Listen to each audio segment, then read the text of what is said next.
था, लड्डू गोपाल जी की सेवा करता, लेकिन उसका एक मित्र था, वो शंकर जी की सेवा करता था। और शंकर जी की सेवा करने वाला जो मित्र था वो बड़ा धनवान हो गया, और लड्डू गोपाल जी की जो सेवा करता था वो अभी भी साधारण सा ही था। एक दिन दोनों मित्र मिले तो शिव जी की आराधना करने वाला भक्त लड्डू गोपाल जी की आराधना करने वाले से बोला, भाई तुम आज तक कभी उठ नहीं पाए, तुम उसी स्थान पर हो, उतने ही दायरे में हो, कभी बढ़ नहीं पाए आगे। गोपाल जी की सेवा करने वाला बोला, मेहनत तो बहुत करता हूँ लेकिन क्या करूँ, बढ़ ही नहीं पाता। शिव आराधक ने कहा, एक काम करो, तुम अपने आराध्य बदल दो। ये तुम गोपाल जी की आराधना करते हो ना, इनकी जगह तुम शिव जी की आराधना शुरू कर दो, देखना कैसे जीवन में बदलाव आएगा। अब उस व्यक्ति ने यही किया कि गोपाल जी को ले जाकर के तो अलमारी में रख दिया, दूसरे दिन एक शंकर जी ले आया और शंकर जी का बढ़िया रुद्राभिषेक करके, त्रिपुंड लगा करके, बढ़िया ज्योत नैवेद्य आदि सब अर्पित करके, अगरबत्ती जला करके ओम नमः शिवाय का जाप करने लगा। और अब गोपाल जी की सेवा करता तो वो गोपाल जी मन अंदर बैठा दिए एक अलमारी में,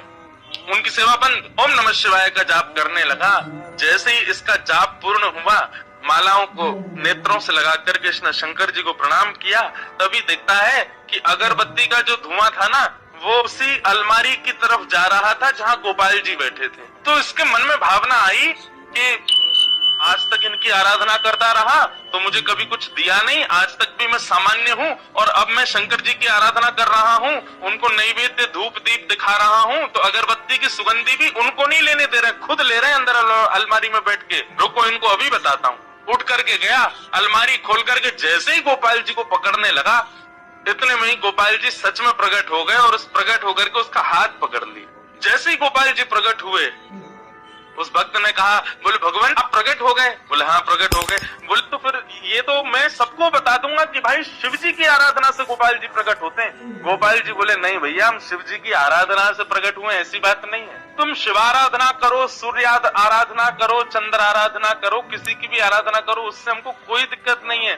लेकिन आज हम प्रकट किस लिए हुए ये ध्यान से सुनना। आज तक तुमने केवल हमको अष्ट धातु की एक मूर्ति समझा, तुम्हारे मन में कभी ये भावना नहीं आती थी कि इनकी आंखें भी हैं, इनकी नाक भी है, इनकी जीभ भी है, इनके कान भी हैं, इनकी त्वचा भी है, इनके हाथ पैर भी हैं। परंतु आज जब वो अगरबत्ती का धुआं सहज ही मेरी तरफ आ गया तो तुम्हारे मन में ये भावना आई कि अगरबत्ती की सुगंधी मैं ले रहा हूँ, मतलब मैं जड़ नहीं हूँ, मैं चैतन्य हूँ। वास्तव में शिव आराधना ने मुझे प्रकट नहीं किया, तुम्हारे हृदय में जो चैतन्यता का भाव मेरे प्रति आया है उसने मुझे प्रकट किया है। ये चैतन्य